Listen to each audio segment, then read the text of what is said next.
नमस्ते दोस्तों, मैं अनुराधा त्रिपाठी आप सभी का स्वागत करती हूं अपने चैनल में जिसका नाम है अंश ज्ञान। दोस्तों, इस संसार में हर व्यक्ति को पूजा पाठ, ईश्वर की भक्ति और आराधना अवश्य करना चाहिए। और जब हम पूजा पाठ करते हैं तो ईश्वर के सामने दीपक अवश्य जलाते हैं। यदि कोई व्यक्ति व्यवस्थित पूजा पाठ नहीं भी करता है तो भी वो ईश्वर के सामने दीपक अवश्य जलाता है, क्योंकि पूजा पाठ में दीपक का बहुत ही अधिक महत्व होता है। यदि हम कोई विशेष पूजा पाठ करते हैं, कथा करते हैं, तो भी पहले हम दीपक जलाते हैं, उसके बाद ही पाठ और कथा करते हैं। चाहे वो हवन हो, चाहे कीर्तन हो, चाहे कथा हो, चाहे रामायण हो, चाहे जो कुछ भी हो, कोई भी सरल पूजा हो या विशेष पूजा हो, उनमें दीपक का स्थान बहुत ही अधिक महत्वपूर्ण होता है।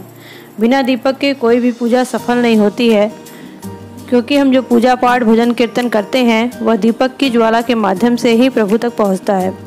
अतः दीपक जलाते समय और जलाने के बाद कुछ महत्वपूर्ण बातों का ध्यान रखना चाहिए। जैसे कि आप जब भी दीपक जलाते हैं तो दीपक हमेशा साफ सुथरा होना चाहिए।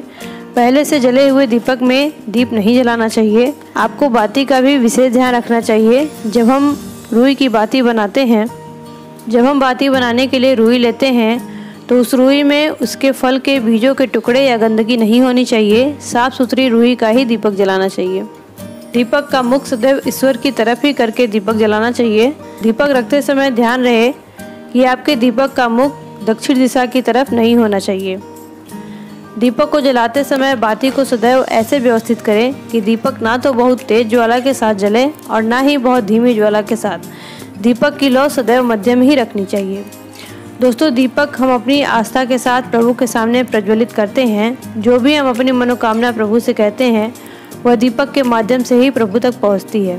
अतः जब भी आप पूजा पाठ करते हैं तो प्रभु दीपक के माध्यम से ही आपको कुछ संकेत देते हैं, जिससे पता चलता है कि हमारी पूजा प्रभु ने स्वीकारी है। आपने देखा होगा कि दीपक में कभी फूल, कभी त्रिशूल, कभी चक्र, मोरपंख या बांसुरी आदि आकृतियाँ कभी कभी बन जाती हैं। कभी दीपक की बाती पूरी तरीके से जल जाती है, कभी हमारा दीपक भभक भभक कर जलता है और कभी कभी दीपक पूरा नहीं जलता है और उसमें घी और बाती रह जाती है। तो दोस्तों, ये सभी बातें अपने आप में कुछ संकेत छिपाए रहते हैं। ये संकेत प्रभु के द्वारा प्राप्त होते हैं। हमें ज़रूरत है तो बस उन संकेतों को समझने की और उनके अनुरूप कार्य करने की। सबसे पहले तो हम बात करेंगे दिए में फूल बनने के बारे में। अगर आपके दीपक में फूल बनता है तो इसका अर्थ है कि आपकी पूजा भगवान तक पहुंच रही है और आपकी पूजा से भगवान संतुष्ट है। अगर आपके दिए में रोज फूल बनता है और यह क्रम आगे भी चलता रहता है तो इसका यह मतलब है कि भगवान आपके साथ हैं और किसी न किसी रूप में आपकी सहायता कर रहे हैं और आपकी जो भी मनोकामना है वह भविष्य में जरूर पूरी होने वाली है। दोस्तों, कुछ लोगों के दिए की बाती में त्रिशूल भी बनता है तो इसका यह अर्थ होता है कि भगवान शिव की आप पर असीम कृपा है। भगवान शिव आपकी हर परिस्थिति में रक्षा कर रहे हैं। दोस्तों, कभी कभी आपने देखा होगा कि दीप की लौ में चक्र जैसी आकृति बनती है, जिसका अर्थ है कि आपके जीवन में ढेर सारी खुशियों का आगमन होने वाला है। आपको न सिर्फ धन लाभ हो सकता है बल्कि आपको हर काम में सफलता हासिल होने के आसार भी बढ़ सकते हैं। आपने कभी कभी देखा होगा कि दीपक में मोर पंख या बांसुरी जैसी लौ भी बनती है। यदि आपके घर में भी ऐसा होता है तो समझ जाइए कि प्रभु का आशीर्वाद और प्रेम आपके साथ बना हुआ है। इन आकृतियों का ये भी मतलब होता है कि जल्द ही आपको आपके शत्रुओं से छुटकारा मिलने वाला है और आपके वैवाहिक जीवन में मधुरता भी आने वाली है। तो दोस्तों, अब तो आप समझ ही गए होंगे कि पूजा पाठ में दिया और दिए की बाती का कितना अधिक महत्व होता है। अतः दोस्तों, जब भी आप पूजा करते हैं तो दिए के शीतल होने के बाद उस दिए की बाती को कचड़े में या जहाँ तहाँ ना फेंकें। ऐसा करने से आप पाप के भागी बनते हैं।